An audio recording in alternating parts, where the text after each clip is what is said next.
tell the hilly churls say hello! I think I can speak for almost any RPG that enemies are crucial in creating games. The designs of monsters elevate the world the game exists in, and they also provide crucial combat mechanics that spice up gameplay. A game's quality, especially if it's a combat-heavy game, relies on enemies as a factor for fun. It's not enough that you have good controls and interfaces. You also want to feel the reward of kicking some cool-looking enemy in the ass because that's what those interfaces are for in the first place. If you have a bad or buggy enemy system, then there's no point in investing your time in characters' damage output since you have nothing to pair them up against. Good enemies challenge your reflex, pattern reading, speed, and strategy.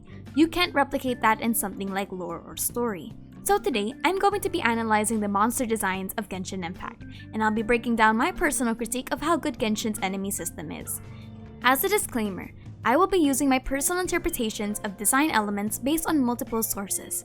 My personal criteria is just a synthesis of many different takes on good design elements in a game. Also, I won't be covering the lore of the enemies, nor will I criticize their quality on how good their story looks. This will all just be from the perspective of game analysis based on other meta mechanics. So with that, let's begin. The first thing I want to establish is the separation of the enemies I'll use for the video. I'll be naming these enemies based on their category and type.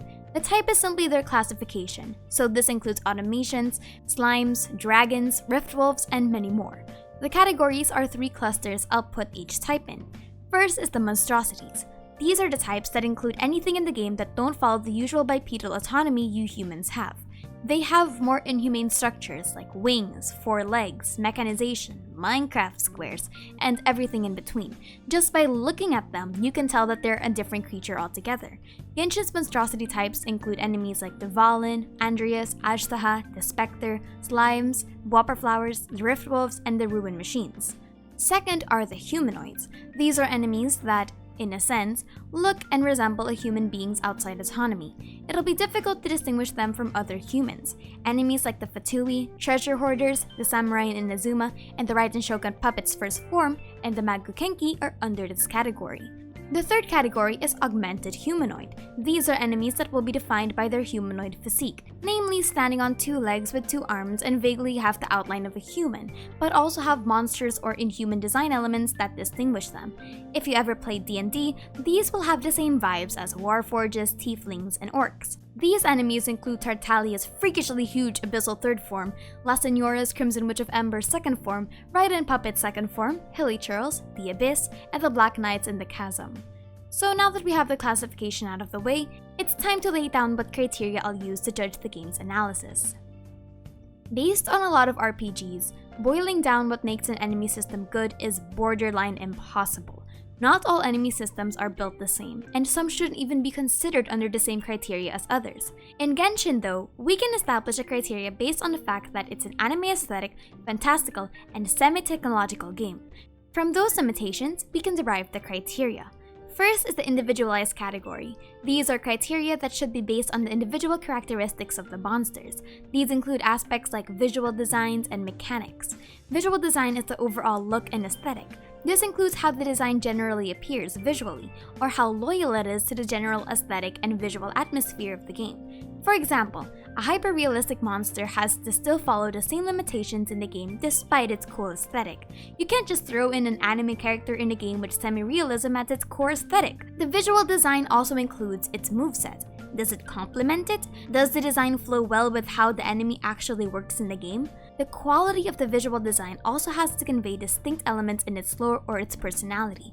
Not all enemies have deep lore, of course, but there are instances where you need to reflect that element of the story because visuals are so important in establishing narrative. The second one is just general mechanics and its diversity. While this is much more difficult to pinpoint directly given everyone has a different idea with what a perfect fight in an RPG is, there is a set way of analyzing an enemy's mechanics. Does the enemy's personality, lore, or purpose flow well through its mechanics? How different is the enemy's moveset compared to other enemies from different categories? How about how it compares to enemies of the same type? Does the character's moveset make sense and works well with its visual design? Now we move on to the collective of the enemy system. This is just a general criteria for how the whole bunch of enemies will be analyzed. These include things like variety, thematization, coherence, potential, and uniqueness. I'll be covering those later as we go along the video. So let's begin with the visual design of the monsters in Genshin Impact.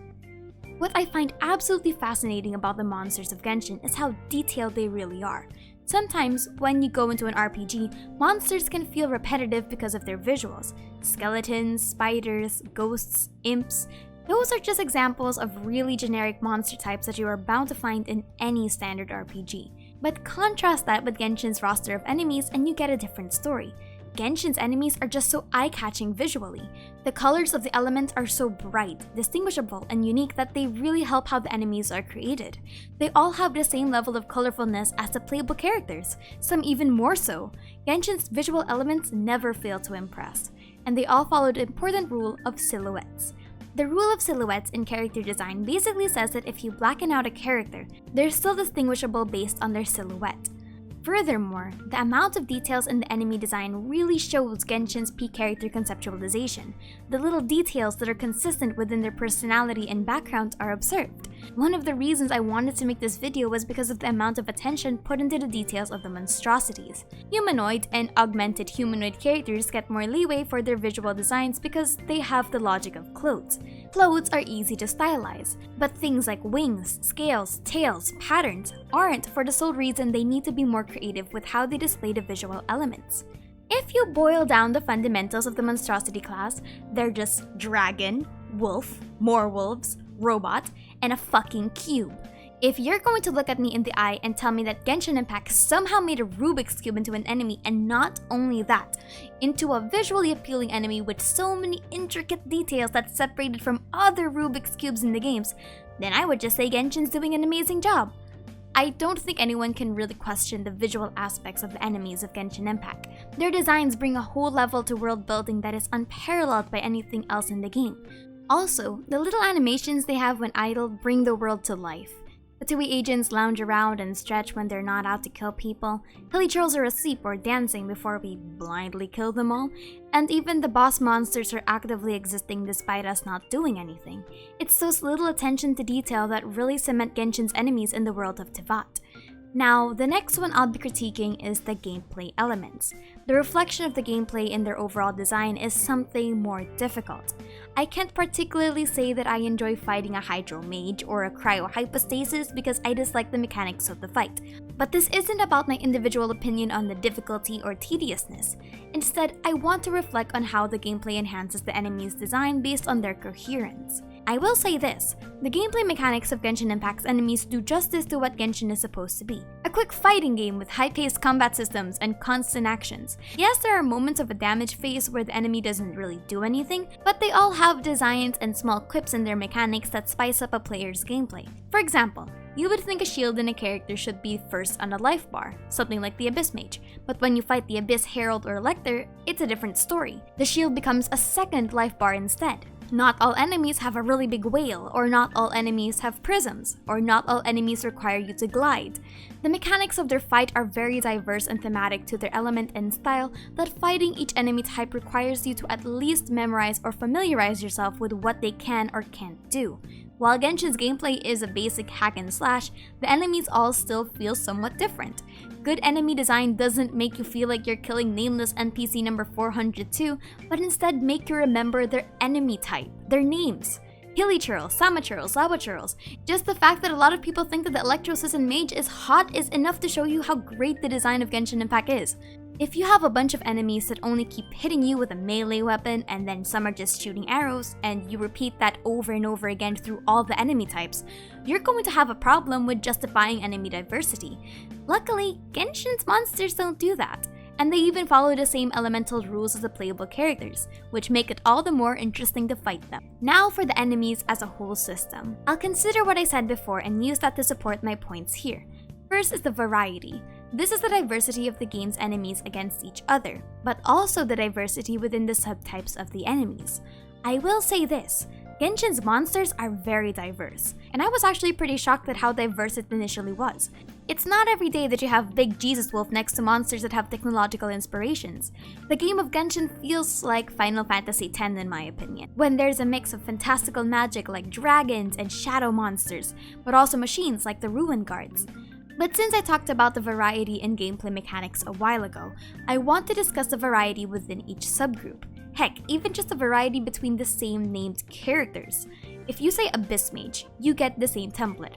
A short guy with an elemental shield that falls apart once the shield disappears. They dish out elemental damage based on their color and mostly attack through projectile. But the variety within that type of enemies is still very much present. Visually, each Abyss Mage looks different. They're not just blue, white, purple variations of each other, but you also have the smallest of details on their clothes.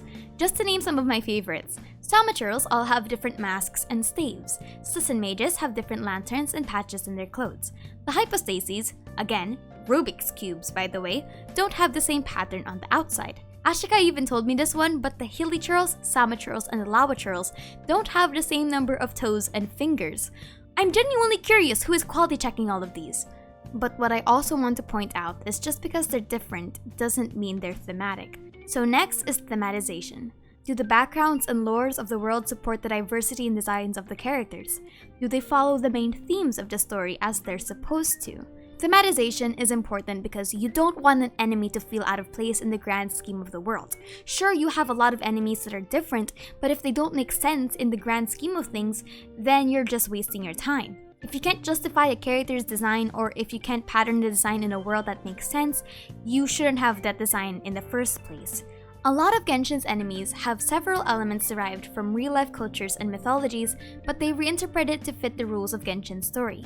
For example, the style for Dvalin. Since he's from Mondstadt, which derives from European mythologies, he's in the style of the European dragon. The Chinese dragon variation, on the other hand, is different aesthetically than the ones in the European folklore.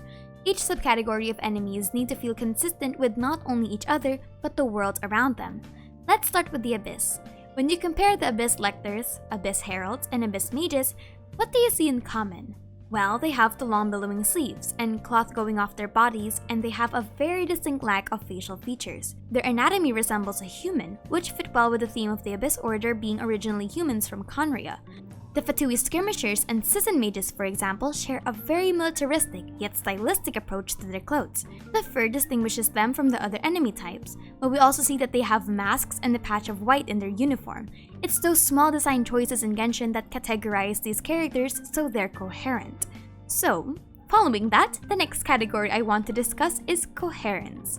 I've mentioned a while ago that an enemy system needs to make sense or has to follow a pattern that's already been established in modern media.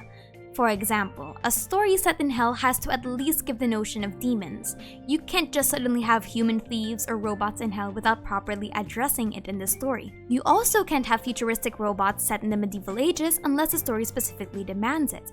The lack of an explanation will make your audience question their immersion. This is why coherence is important.